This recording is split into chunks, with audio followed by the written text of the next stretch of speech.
आज इस वीडियो में हम द्विघात समीकरण के मूल ज्ञात करना सीखेंगे। द्विघात समीकरण हमें दी गई है 3x² माइनस 2√6x प्लस 2 बराबर 0।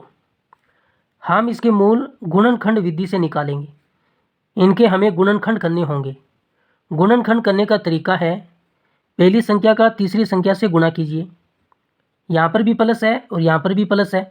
प्लस का प्लस से गुणा किया प्लस, 2 का 3 से गुणा किया 6 और गुणा में x²। गुणा किया है तो गुणा आना चाहिए। और बीच वाली जो ये संख्या है माइनस 2√6x, ये जोड़ आना चाहिए। हमें इस बीच वाली संख्या के ऐसे दो टुकड़े करने हैं। उनका गुणा तो प्लस का 6x² आना चाहिए और उनका जोड़ माइनस का 2√6x आना चाहिए। ऐसे दो टुकड़े इसके करने हैं। यहाँ पर है 3x², इसके हम ऐसे दो टुकड़े कर सकते हैं, -√6x माइनस √6x प्लस 2 बराबर 0।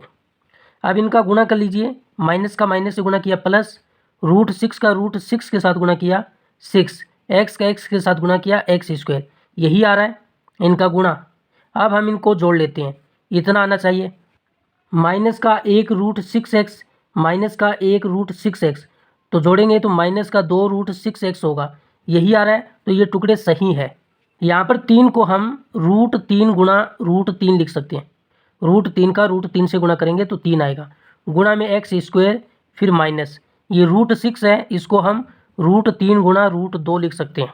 फिर यहाँ पर माइनस √6 को √3 गुणा √2 लिख सकते हैं, प्लस 2 को हम √2 गुणा √2 लिख सकते हैं, बराबर में 0। यहाँ पर इसके गुणा में x है तो x भी लगा देते हैं, और इसके गुणा में भी x है तो x हम लगा देते हैं। इसमें √3 है और इसमें भी √3 है। यहाँ पर x² है, इसमें x है, तो यहाँ से कॉमन आएगा √3x।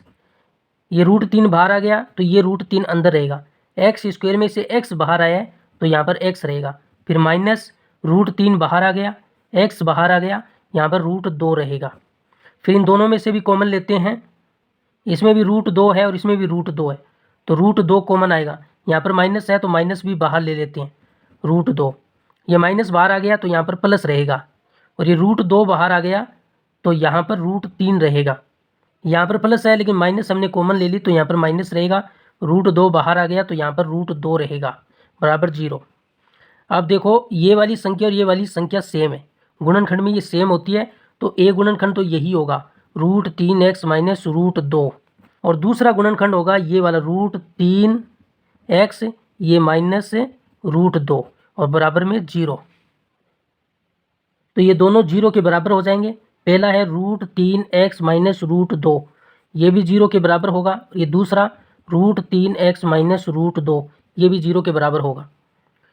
यहाँ से हम √3x, ये माइनस √2 उधर जाएगा तो प्लस का √2 हो जाएगा। यहाँ से x का मान √2, ये भाग में आएगा √3। इसी तरीके से इसका मान भी √2/√3 होगा, क्योंकि ये दोनों सेम है। तो इनके मूल होंगे, पहला मूल ये होगा √2/√3 और दूसरा मूल होगा ये √2/√3।